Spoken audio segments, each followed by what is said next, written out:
Thank you for the invitation. Thank you for organizing this big event and having us here in Benasque, which is a dream come true. I haven't been here since 1992. So my grandma is from a village really nearby, so I'm super happy to be here. And today I'm going to be presenting this topic, trans radical media engagement of mothers and daughters on YouTube and Instagram. And this is a piece of research that I've been developing along with my colleagues Celia Willem and Yolanda Tortajada, sitting in the very back of the room. And we make this fantastic team that we research these cool things on the internet, on the media. And I just realized, looking at the La Intersección report on LGBT rights and how to do things in the media in Spain, that we need to come up with happy topics.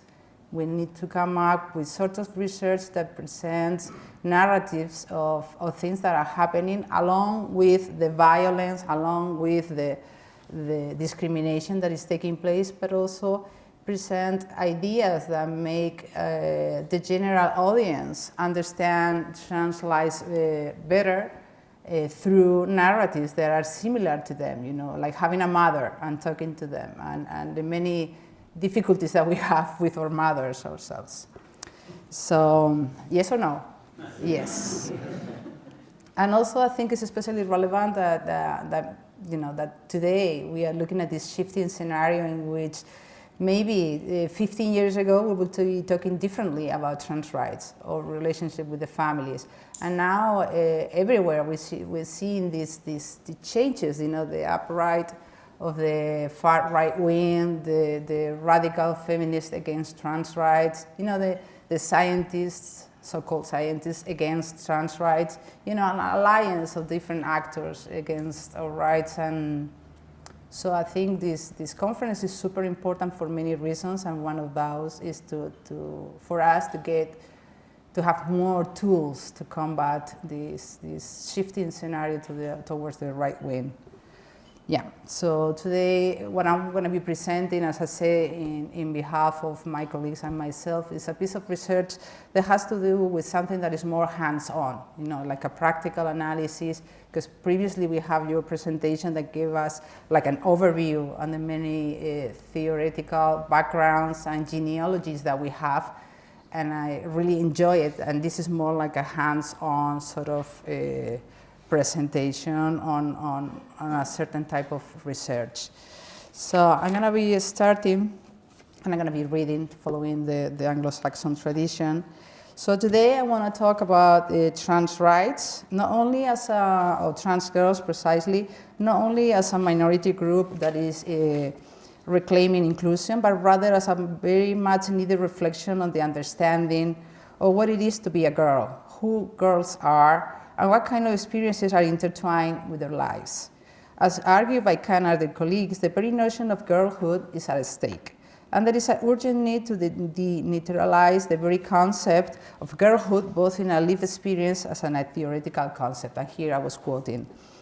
I want to explore how the entangled nature of mother-daughter relationship create particular forms of online activism. When using the category of girls, most of the literature refers to white privileged girls' experiences. It does not come as a surprise that we know more about the experiences of children who are heterosexual, cisgender, Anglo-Saxon, white, able-bodied, among other hegemonic characteristics. The rest of children's and youth's experiences, such as trans girls, become other, as you mentioned before. And are often presented as exotic, sexualized, dangerous, fetishistic, or irrelevant for the mainstream. Therefore, researching the experiences of trans girls online requires an ethical and a political will to cover a relevant gap in many fields. But it also requires looking at the specific challenges trans girls face, such as parental support, which is key for the overall well-being. In this regard, there is another question at stake when we examine an Instagram account of a mother or a daughter. Whose voice is it that we are hearing? Is it the mother? Is it the girls? Also, we want to acknowledge the ambivalent nature of social media, where youth can find both support, communication, and a space for exploring their sexual identities. But also they are faced with specific forms of sexual violence and transphobia targeting young girls, targeting young trans girls. In general, girls use social media to share their personal experiences, often related to sexism and violence. Also, girls are more active than boys in creating online content. Some recent examples of girls' empowerment and online activism for social transformation are celebrities like Just Jennings, but also Greta Thunberg, Malala Yousafzai, I'm sorry, I think I'm mispronouncing this, Martha Pine, Isadora Faber, among others. These girls/celebrities challenge the notions of girls as passive and naive, easily influenced by their parents, and instead allow for an understanding of young girls and children in general as agentic, as capable social actors that take the opportunities afforded by social media. Now I'm going to be talking a little bit about youth online activism. Nowadays, youth engage in multiple digital platforms such as Snapchat, Instagram, TikTok, and YouTube being the most popular, as you know. Instagram is a relatively new social media application, and yet little research has focused on its influence. During the last few years, Instagram has gained vast popularity among youth, and they express themselves and interact with others, often representing actual or idealized images of themselves. On Instagram, LGBTQ+ youth often feel the pressure to present themselves as socially acceptable as possible, but at the same time, they need to express themselves in a more dynamic, spontaneous, and innovative ways. Before Instagram, YouTube was one of the main sites of cultural participation online. As a reflection of a diverse society, it has also become a popular outlet for many LGBTQ+ and other non-normative individuals. Young trans YouTubers have built a huge community, global community. They share their claims and day-to-day struggles, such as coming out to the family, negotiating a dissident sense of self, sexual preferences, stages of gender transition, and trans advocacy, to what Paparazzi called a networked public, a complex system of social awareness among a community ready to take a collective political action. Being able to address this online public from the safety of a room, along with a sense of public privacy, is what makes social media a unique channel for trans youth lives narratives. Together with Instagram, YouTube has become the ultimate space for LGBTQ activism, where trans youth take the stances and tell their stories. Part of the YouTube community has recently migrated to TikTok, as you know, with a much younger audience, talking about their experiences, dancing, and playing in very short videos edited in the living rooms or bedrooms. On TikTok, the user becomes the content due to the mainly audiovisual affordances of the app and the possibility of sharing pre-existing content, a typical feature of Twitter, for example. Given the importance of visibility of trans people in the nowadays media, trans girls are also using social media to affirm their identities and experiences. Specifically, for them, the social media that have audiovisual affordances such as YouTube, Instagram, or TikTok are the main sites. In particular, the most common representation of queer girls is the intertwined transition from childhood to youth, and the identity crisis from or becoming queer. For trans girls, this parallel dilemma is built on the adult disbelief and the mere resistance, and the effect of the social contagion, combined with the overrepresentation in porn materials. In accordance, trans girls must make strategic decisions about how to represent themselves to potentially transphobic audiences online. In any case, trans girls engage in a radical use of internet and a trans activism that could be called a transmedia, that encompasses the radical uses of media by and for trans and gender non-conforming people. For some trans youth, their own transgender subjectification has almost exclusively taken place online, where they find a community to identify with. We argue that girls' activism emerges as a new political subject, disobedient to the legal and biomedical framing of transgenderism as a disorder. This disobedience to the institutional framings of transgenderism is not only a result of a legacy of a previous activists by adults fighting for the depathologization, but also linked to the online activism in which trans youth have more agency about their own bodies and their transition. The transition choices being part of the online community. For many trans children and their families, the entire awakening and transition process is linked to the online experience, in which social media are sites of digital trans activism. Indeed, social media are the sites where most of the public debate of trans rights for children and youth is taking place nowadays.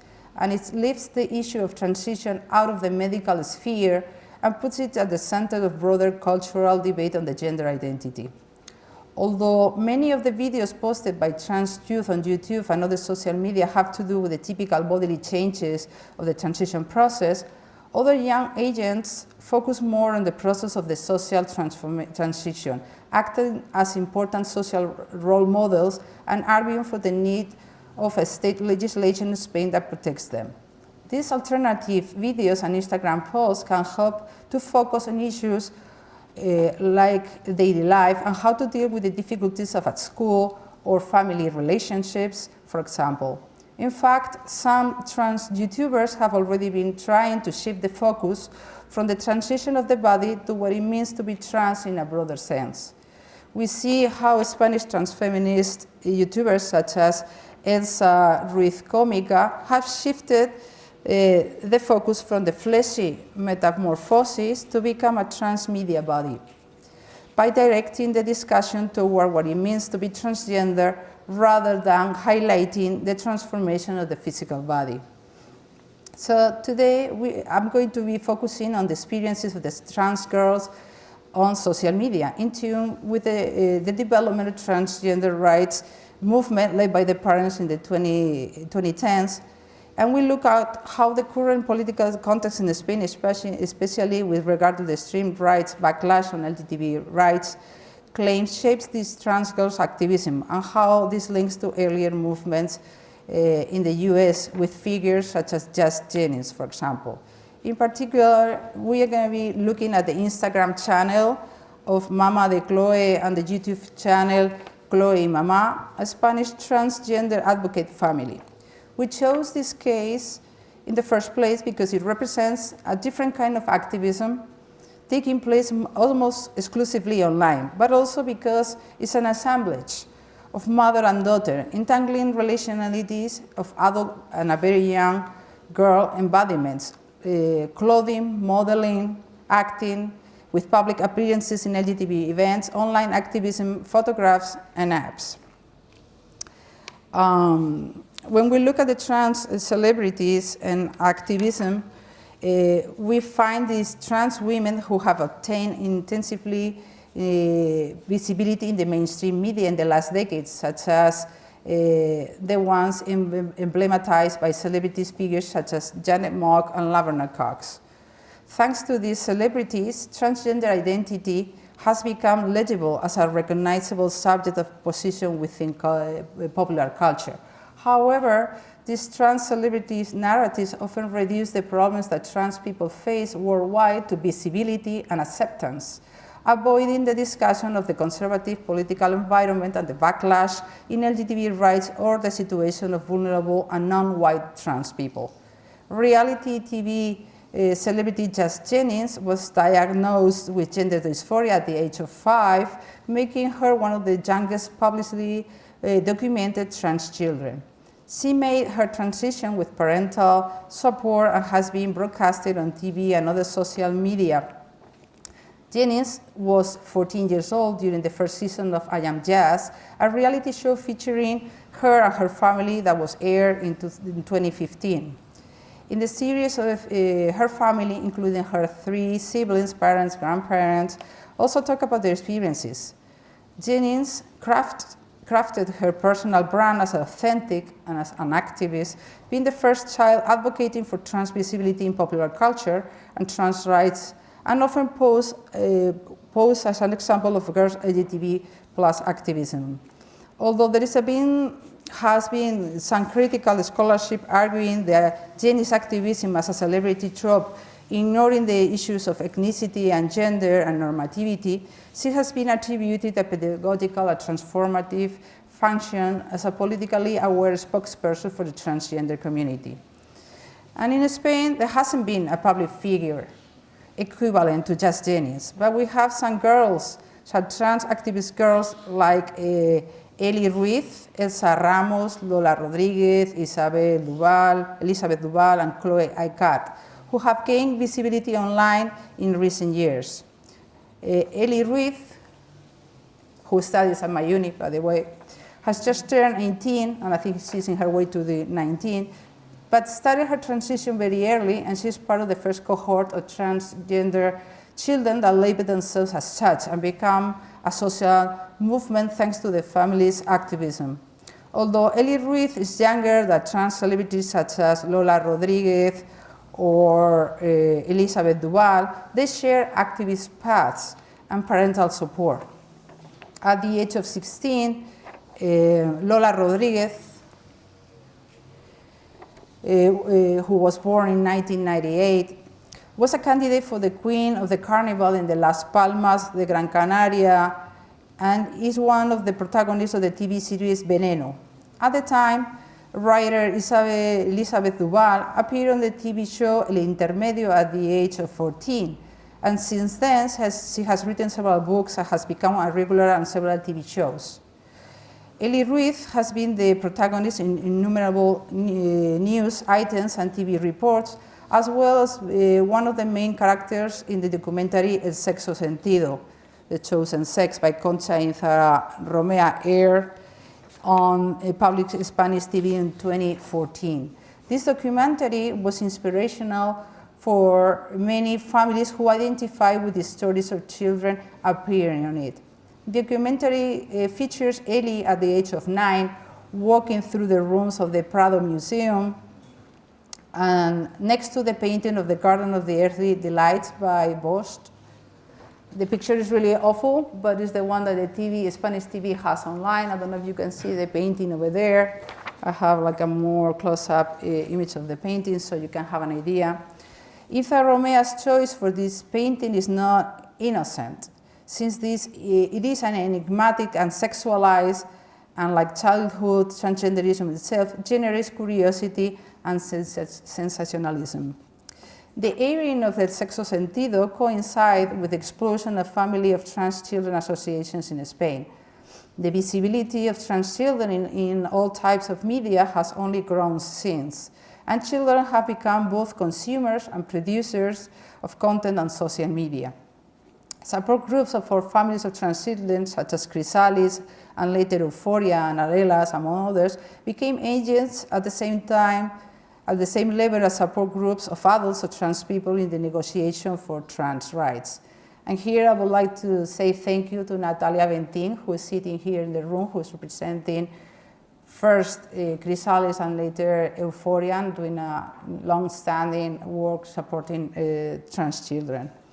This activism has promoted the approval of a number of regional anti-discrimination laws and also a national LGBTI+ law that was just passed in 2023. And also protocols on in most of the Spanish regions to carry out social transition in schools and against the harassment of trans individuals. Now I'm going to be moving into trans girls and their mothers. This visibility of trans children is entangled with their parents and in parallel with the trans adults' activism. And I think it's a social shift of the increased acceptance of transgenderism in Spain. Similarly, as in other parts of the world, Spanish parents are now working more proactively to make their trans children environments a safer place by challenging the oppressive social structures, rather only trying to keep them safe inside of the home.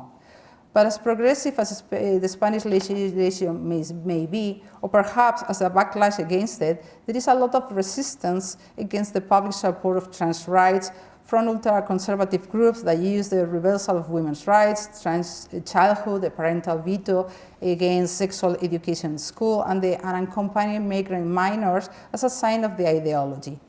This is the context of rapid changes in mentality and in respectively backlash. Violeta Herrero, Ellis Reed's mom, visited different pediatric consultations, mental health institutions, and schools to prove wrong what she had been told. Violeta argued that her daughter did not have a disorder and that they should not try to correct her gender expression to conform social norms. This experience made Herrero a visible activist in several trans and LGTB+ organizations, as she has been since received several awards for her work. Recently, Eli and Violeta appeared in an article in El País to denounce the use of the erroneous ideas about trans children to attack the Socialist and Podemos coalition government's bills for the LGTB+ law at the state level, that was passed in 2023, as I just mentioned. It could be said that Eli and Violeta embody a trans radical engagement of mother and daughter, like other families that became activists. Elsa Ramos and her mom, Annabel, in the picture, started their activism entanglement experience when Elsa was 8 years old, and a plenary session of a regional parliament against LGBT phobia. Elsa took the floor in front of the assembly and said, "Ladies and gentlemen, you dedicate your lives to politics. Please continue making laws that recognize that people are diverse despite their threats. Above all, transgender people have the right to be who they are. Don't let anyone take away our happiness." Her words became viral, and she received a significant public recognition, including the congratulations from the mayor of Barcelona, Ada Colau, and a press release of the Spanish government website calling her the Elsa, the Spanish Greta Thunberg for the LGBT rights. But there also were voices pointing out that children who identify as trans are perniciously influenced by their families and support groups, and above all, by the propaganda in schools. This is something that was said by Monasterio. I'm not showing these people in the slides. They don't deserve it. Not quite considering them as adults, yet these ultra-conservative voices argue that children may be confused and should not be allowed to transition and mutilate their bodies. They go so far as to affirm that the gender identity is a form of madness, and being trans is a delusion that many young trans people get by social contagion in the media, violating women's rights. On the other hand, this perspective is adultocentric because it denies children's agency, underlying that children and young people do not have the capacity to affirm that they are trans or that they can break with the gender norms, while the capacity of conforming to social norms or sexuality is not questioned at all. On the other hand, the deconstruction of gender norms is associated with mental illness, an ableist argument that has frequently been used against both women and men and other minority social groups. In addition, the misogynistic idea of mothers tend to manipulate their children is already found in the so-called parental alienation syndrome, a supposed disorder of negative maternal influence that turns children against their fathers, and has been deeply refuted. Unlike these misogynistic and anti-trans positions denying the very existence of trans girls, we find other voices that pay attention to the experiences and entanglements that arise between mothers and daughters, often described as a child-taught parent, a concept that was coined by Hill and Manville in 2008. Daughters and mothers learned at the same time about the situation of being not fitting into the social norms or about gender and sexual identity, for which they have no previous references.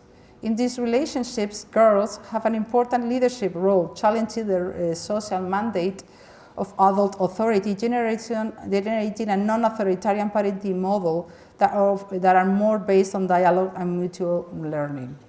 These girls and mothers, like Ellie and Violeta or Elsa and Annabelle, embody a mother-child engagement that is then picked up by the media and shared in social media, even though this engagement does not actually occur on the social media as an act of online activism per se.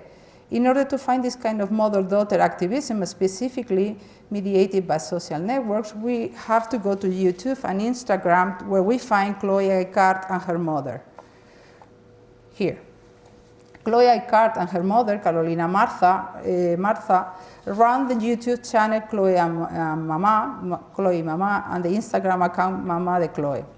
Chloe is now 12 years old, and she was born in 2011 on the Trans Visibility Day.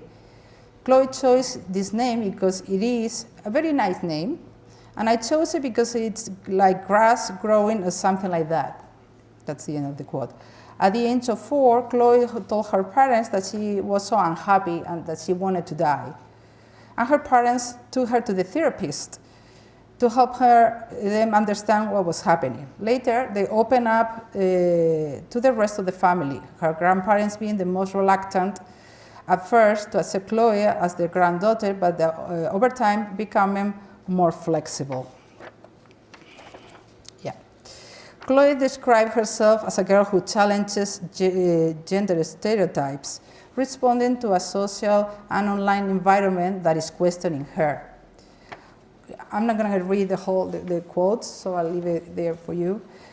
Chloe, in this quote, in which she's reflecting on how people are saying you don't look like a girl or you do look like a girl, this whole idea of the passing.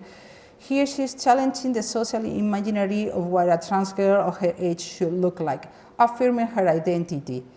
For example, in one of the videos of 22, she was saying, I'm a girl, stop it telling me that I look like a girl. Not only being a girl is at stake, but also whether or not she looks like a trans person, as we see in several of Chloe's videos. Quoting Chloe, well, she's very pretty, she doesn't seem to be trans. She's mocking her classmates. These comments also include inappropriate questions about her sexuality. Let's keep in mind that many of these questions were posed to her before the age of 12, such as, are you going to have a boyfriend? Are you going to have a girlfriend? It seems that there is an implicit impossibility for her to be a girl, trans, and pretty at the same time. And with the mere existence of Chloe, makes this conception of being a girl more complex. Moreover, as a girl with diverse hobbies, including soccer and video games, she breaks with the stereotypes of girly hobbies. Despite of having all the family support, growing up was not easy. Before the age of 8, little Chloe had to change schools 3 times due to bullying from her classmates. Carolina Martha also points out that schools are not usually proactive when it comes to dealing with sexual diversity and trying to deal, how schools have protocols, but they have a hard time putting them in place. Chloe and her mom's Instagram profile has been active since 2011, when it was created, and it was created by Martha, and it has over 3,200 posts. In some of these images posted in the Instagram account, we also see her dad, who makes most of the pictures. And with over 1,000 followers, the channel shows Chloe's trans struggle for visibility and acceptance, providing support and information for other trans families, and illustrates the daily life in the family, including traveling, cooking, and as a fragment of Chloe's early action career. In their bio, often they state that they are a family that respects and makes transhood visible. And we show it to the world, also with travel. Do you want to join us? So they use this kind of catchy phrase that resembles more like an enterprise along with this activism. This family is an example of the current birth and fertility rate in Spain, where women have children later than the previous generations, on average of 32 years old, in 2021. Women are waiting to have a stable job and the absence of an effective stable family policies, which means that families have more resources and a greater capacity to support their children, unlike other generations. On this Instagram account, two issues stand out. First, there is a Chloe presentation as a model, highlighting her beauty, spontaneity, self-confidence. The images made by her dad, as I mentioned before, are quite aesthetic and professional, showing Chloe as a model of beauty within the Western contemporary standards: white, blonde, blue eyes, slim. In fact, she has already worked as a model in several occasions and has been featured in advertising video clips such as My Passenger by the band Treasure, where the main theme of this is the discovery of her gender identity and the early transition process. Both in the video and in her social media channels, Chloe is represented as a normative, beautiful, angel-like girl, clearly on the one end of the gender binary.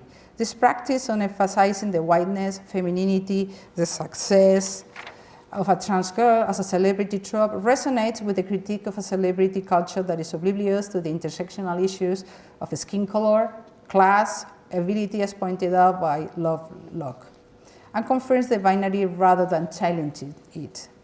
The second issue that stands out is the Chloe activism on the rights of transgender children, with her family publicly accepting having a trans child for a very young age, thus embodying an important social role of modeling in the debate and interacting with the audience. One example of this activism can be found in the Instagram entry of February 2022, with a video of a mother and a daughter with a French music background, counting to 3, in which these 3 phrases appear. When you find out she's trans, when you don't know where to go, you don't know what to do, you feel alone, mourning, acceptance, denial, prayer. But it is the best thing you have ever happened to you. So these sort of messages keep being repeated, in their channel. The account has many followers and fans sending likes and expressing admiration and thankfulness. In addition to receiving positive feedback, inquiries from other families in similar situations, and encouragement from other adult trans people, the trans family also received insults, hate speech, and in the comment section, in the social media accounts, accusing mother Carolina Martha as being manipulative of her daughter and allegedly responsible for her daughter being trans. They also call her a pedophile for the public exposure of her daughter on social networks. Despite of the criticism, according to Martha, their mother-daughter relationship is based on a non-authoritarian parental style close to the child-taught parent phenomenon described by Hill and Menville in 2008. Martha highlights the leading role of Chloe in this quote. We've learned at the same time about the social norms, also about gender, and we have spent the last few days learning also about gender and identity. You can learn everything. In our relationship, Chloe has a leading role, generating a non-authoritarian parenting model based on a dialogue and mutual learning. Both issues, Chloe's public image as a celebrity and the mother-daughter entanglement as an activist, are deeply intertwined in a radical engagement, as Pomeras and Phil coined. It's an engagement on children and parents that challenge the efficient transmission of knowledge regarding the media use, the parent-child entanglement, that raises awareness not just as a media form, but also the network of interconnected bodies through the media flow. This approach complicates the simplistic narrative on how we perceive the mother-daughter relationship as a top-down hierarchical relationship in which there is an overwhelming influence and manipulation of a young child, as some rat-femme voices will argue. Instead, this perspective involves multi-directional entanglement of a relationship between the adult, the child, and the affordances of social media. Parents learn from the children, and the children rely upon their parents' life experience as they explore and exploit the possibilities of the digital platforms together. In other words, acknowledging an ongoing conversation in both parents and child have something to show, teach, say about media opens a dialogue that goes beyond the conventional notions of media literacy and education, where assumptions about children's inability to be critical are embedded in parents' attitudes toward media, especially when it comes to social media. Here, Chloe's agency as a child is embodied by her self-definition in the introduction video of the YouTube, a transgender person that is a person like me who has boy genitals and feels like a girl. And to wrap up, I would like to say a few more things.